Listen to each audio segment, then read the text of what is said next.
형님 디램이어서 아우 낸드 터졌다. AI발 슈퍼사이클이 본궤도 오르면 전공정 장비 내에서 디램뿐만 아니라 낸드 수주 효과가 클 수 있기 때문에 장비 위주들은 좀 추가적인 수주가 나오지 않을까 이렇게 를 선호 종목에 올렸는데 저는 그 낙수가를 얻을 거다라고 보고 있는데 국내 두 곳은 뻔한 것 같습니다. 근데 북미 한 곳이 인텔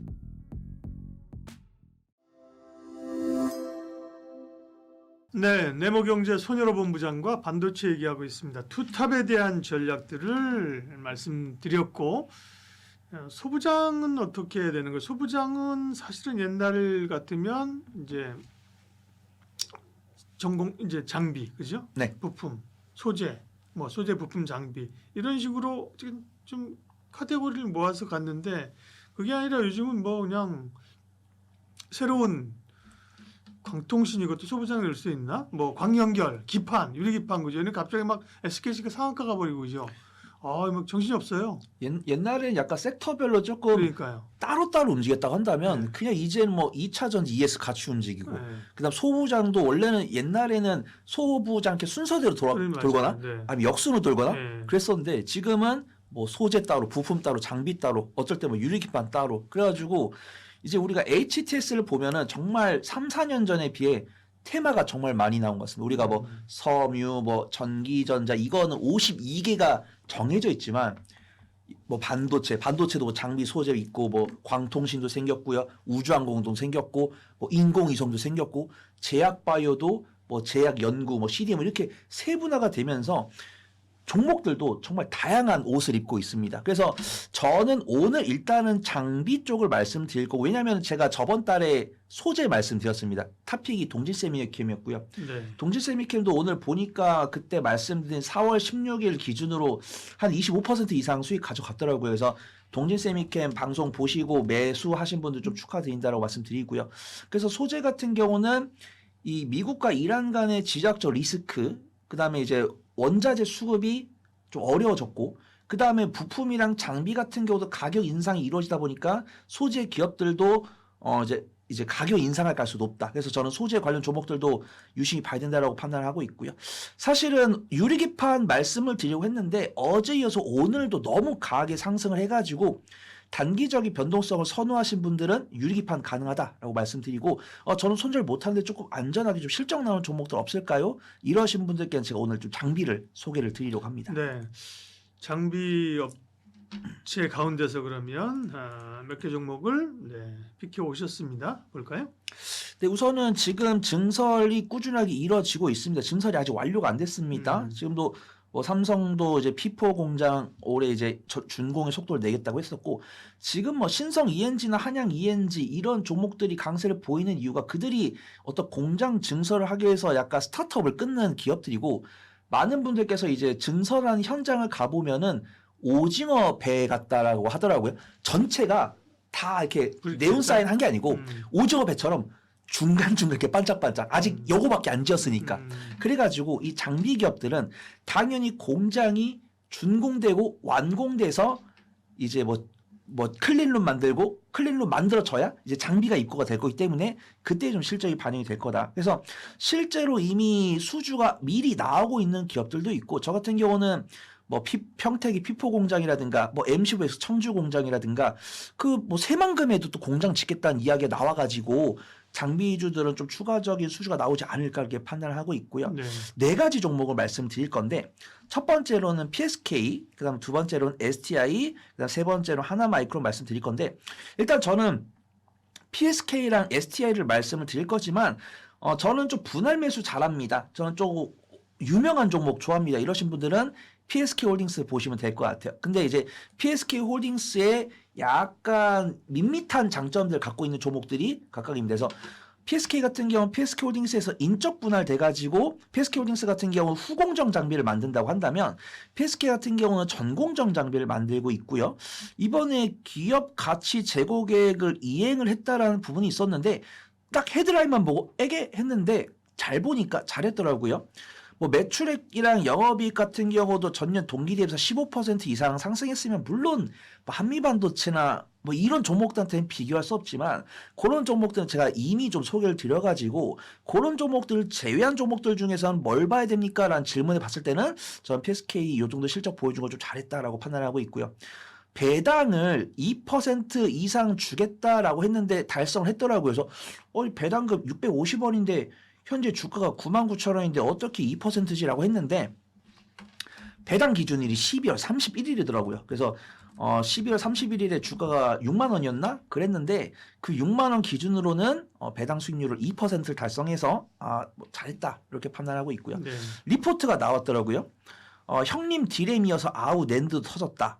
AI발 슈퍼사이클이 본궤도 오르면 이 전공정 장비 내에서 디램뿐만 아니라 이제 낸드 수지 효과가 클 수 있기 때문에 테스랑 PSK를 선호 종목에 올렸는데 저는 테스는 너무 유명하니까 테스를 공략하실 분들 하시는데 그런 것들이 어려우신 분들은 PSK 보시면 좋을 것 같고 두 번째로 STI 보려고 하는데 저는 PSK 홀딩스를 이미 한미반도체랑 마찬가지로 저는 우리 구독자분들 아시겠지만 장비하면 맨날 한미반도체랑 이오테크닉스랑 PSK 홀딩스 제가 맨날 소개해드린 종목도 있어가지고 이제 약간 포스트 PSK 홀딩스가 됐으면 하는 종목이 있습니다. 아직 됐다는 건 아니고 평가를 보니까 국내 이제 SK스랑 삼성전자는 이 리플로우 장비를 PSK 홀딩스한테 받지만 중국 같은 경우는 STI한테 납품을 받더라고요. 그래서 STI가 이제 세정 장비나 약품 처리 장치 이런 것들 만들지만 2013년에 무연납 진공 리플로 장비를 만들었습니다.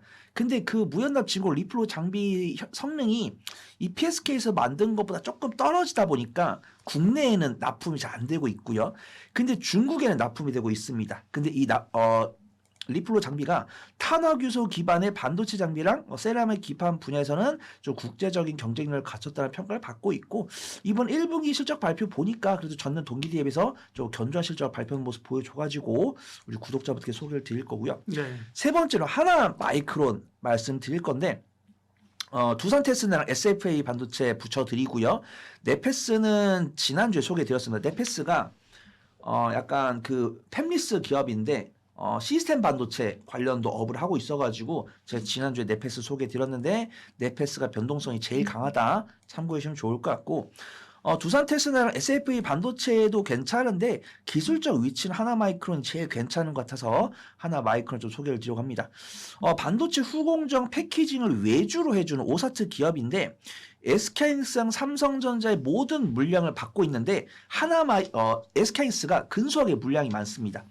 두산 테스나 같은 경우는 삼성전자 파운드 이제 후공정 패키징에 거의 80%를 하고 있고 20%를 하나마이크로 하고 있다라고 보시면 되고요.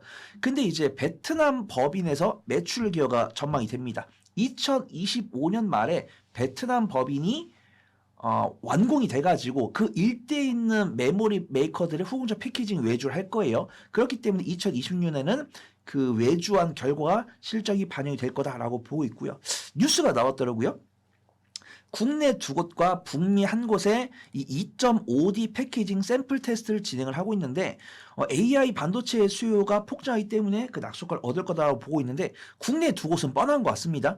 근데 북미 한 곳이 어딘지 모르겠습니다. 일단 이거는 확인을 해야 될 것 같고 인텔이 아닐까 좀 조심스럽게 생각을 하고 있는데 우리 구독자분들께서 좀 알려주실 것 같고요.